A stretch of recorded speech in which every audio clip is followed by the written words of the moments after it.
Today we look at a poem by Anne Bradstreet, the 17th century American Puritan poet, titled Before the Birth of One of Her Children. It's important to note a detail about Anne Bradstreet's time and the occasion in which she wrote this poem. Anne Bradstreet had a collection of poetry published in her time by her brother-in-law, affectionately titled The 10th Muse Lately Sprung Up in America. The 10th Muse Lately Sprung Up in America, often shortened to just The 10th Muse, published in 1650. And the title there refers to the classical Greek muses, the 9 muses of classicism, and her brother-in-law felt it appropriate to title her work and herself as the 10th Muse. But she's writing at a time when Puritan women were expected to be diligent in the house, be diligent wives and mothers, and in a time when mortality rates were quite high and death as a result of a traumatic childbirth was unfortunately quite common. Anne Bradstreet herself had 8 children in her life, and I believe 2 miscarriages. So she was quite acquainted with the throes of pregnancy and of childbirth, and here we have a poem written before the birth of one of her children, in which she chronicles her personal feelings, a very quiet sense of intimate despair, but also hope, which Bradstreet was known for. A diligent, holy woman, a devout Christian, while also being, in many ways like Emily Dickinson, a poet of the interior, a poet of the soul, of quiet expressions, and of desperation both for God, for her husband, for her children, but also for life itself. She begins the poem in line 1, all things, very encompassing opening, all things within this fading world hath end. A declarative statement that this fading world, this material world in which she and all of us live, is one that fades. She's expressing the transitory nature of the world as it is linked with death. All things have an end. And then she says, adversity doth still our joys attend. And that connection's an interesting one. That she seems to be accepting of death, all things within this fading world hath end, but then also quite troubled by the adversity, the difficulty, the obstacles that death and dying present. All of our joys are also attended by adversity. It reminds me of a quotation from 20th century writer, Christian thinker, C.S. Lewis, who said, "I do not think the forest would be so bright, nor the water so warm, nor love so sweet, if there were no danger in the lakes." This idea that joy comes in the morning, and that reality presupposes the existence of night, that all of our joys are attended with adversity, but all of our adversity is attended with joy. And you have to think of what she's considering here, that she is, as she gets through the poem, developing the notion that she might die in the midst of this, or in the aftermath of this birth of one of her children, and yet think of the joy that it would attend, that she would be bringing new life into this world, even if it costs her her own.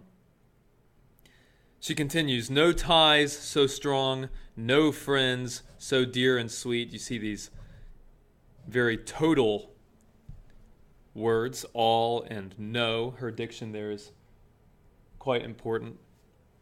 No ties so strong, no friends so dear and sweet, but with death's parting blow are sure to meet. The certainty of this end, the certainty of the blow of death is ever before her. And this is not unusual for the Renaissance era, 17th century era poets to consider mortality, to consider the finitude and frailty of human life. And here we have a distinctly feminine and a distinctly maternal expression of it, that death's parting blow visits kings and princes and heroes, but it also visits mothers and wives at the expense of giving birth to children at a time as fraught with difficulty as hers.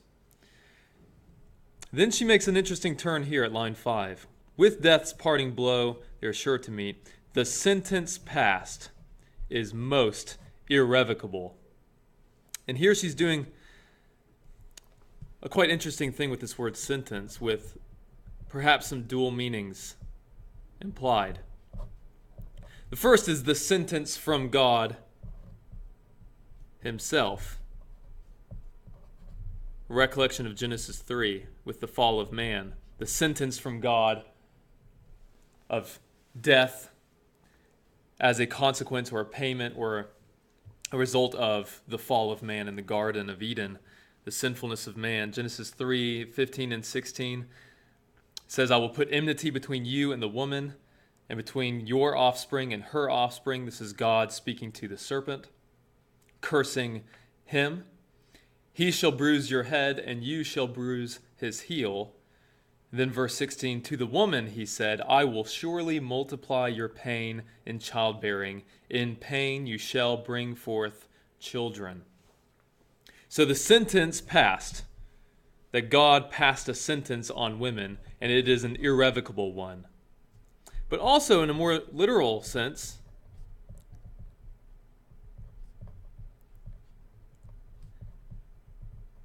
we have the sentence passed, the previous one.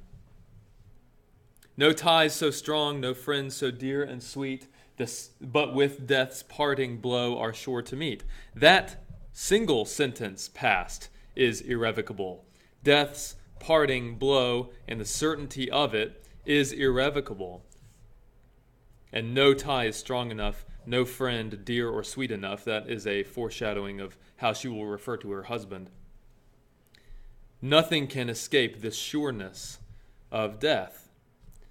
And then she says it is a common thing, yet inevitable. Here I'm reminded of something Hamlet says in Act 1 of Hamlet, when he is mourning the passing of his father at the hands of his uncle, Claudius. His mother, Gertrude, says that death and the death of a father is a common thing. So why seems it so particular with thee?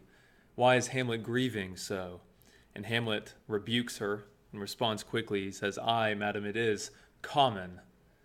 Meaning, yes, it happens all the time, but also that it is base. It is low. It is a vulgar thing to have to die, to have to lose somebody that you love. And so here she's saying that it is a common thing, happens all too frequently, and yet it is inevitable and in many ways unbearable. And we have to be reminded that Bradstreet's contemplating her own death, but also life. And that paradox will weave its way through. How soon, my dear, she speaks to her husband, death may my steps attend. The constant attendance of death being repeated here, that death is among us, close, at our heels, and the rhyme too with our end. The attending of death and our ending of life is as close as a rhyme. How soon, she repeats, how soon it may be thy lot to lose thy friend. Here you see the intimacy of Bradstreet and her husband. She calls him my dear, but also a friend. How soon it may be thy lot. It's the will of God that she is coming to terms with, coming to peace with, that she might be lost to her husband.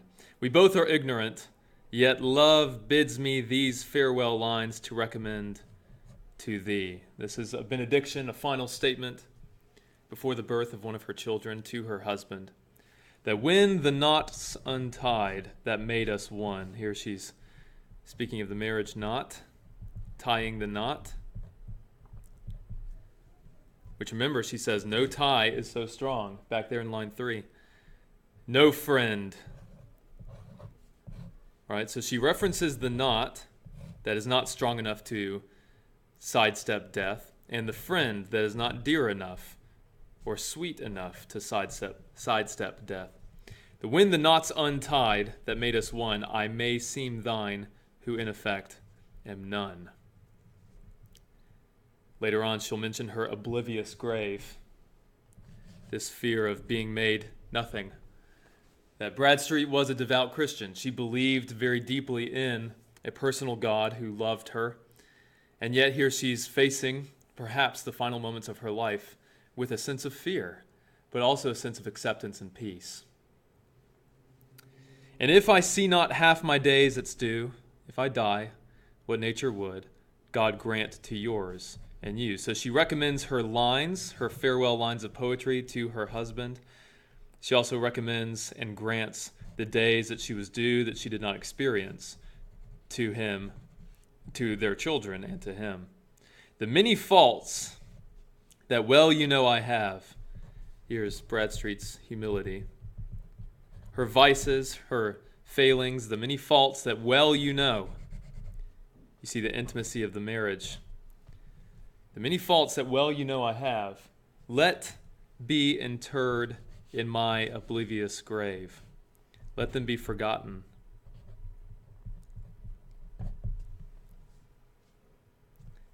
You see this confession from a wife to her husband. The many sins, the many faults that well you know I have, let them die with me. Let them be remembered by you no longer. And then she takes it to the flip side. If any worth or virtue were in me, let that live freshly in thy memory. So here she says, the many faults I have, I pray that they will be forgotten, that they will die with me, that they will not be in your mind or in your memory. But if there is any worth or any virtue, let that live freshly in your memory. Let that stay. Remember me well. Remember me fondly. And look at the difference here. Many faults, any worth. So she's very committed to the faults that she has, that they are plentiful. But if there is any worth or virtue, this humility here is quite deep. The many faults, I pray that they will be forgotten.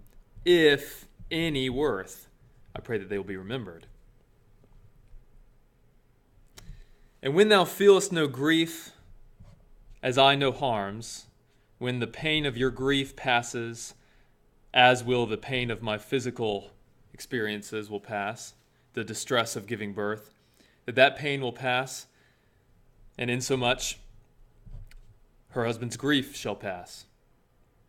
And when that happens, she says, yet love thy dead, who long lay in thine arms. She's stressing here that though death unties the knot, though death brings a certain end, you may still yet love me, who once long lay in thine arms. And when thy loss shall be repaid with gains. Notice this pairing of words. Thy loss of her shall be repaid with gains. A new child. Death to life. Though you may lose me, yet you will gain a child. And when thy loss shall be repaid with gains, look to my little babes. My dear remains. It's another interesting choice there. Her remains might be, of course, her body in the grave. Look to my little babes, my dear remains. But her dear remains, especially on the heels of this phrase, my little babes, they are her children. What pieces of her remain behind? That she says, when I am gone, you may yet still love me through loving the pieces of me that I have left behind. These little boys and girls who look like me in part, they are pieces of me that remain when the rest of me is gone. And if thou love thyself, or lovest me, these, O protect from stepdame's injury. In the future, if her husband were to remarry, protect, her prayer is. Protect my children from any ill or from any meanness. And if chance, you see all these conditions, if chance to thine eyes shall bring this verse, if her husband happens to see this poem, She prays, with some sad sighs, honor my absent hearse, and kiss this paper for thy dear love's sake. Yet love thy dead, thy dear love's sake, that even in death she may yet be loved by her husband in some way. Though he may remarry, though he must turn his attention to his children and his duties and his work, she says, if you see this verse, this poem, kiss this paper for thy dear love's sake, who with salt tears this last farewell did take. That her final prayer is a selfless one. Her attention turns to her children, to her husband, even in part to a future wife and mother. And she bows out rather gracefully from this life, wishing, bestowing upon her family a true love of wife and mother. Self-sacrificing, literally, through childbirth. Self-sacrificing, humbling herself, the many faults that, well, you know I have. Let them be interred in my oblivious grave.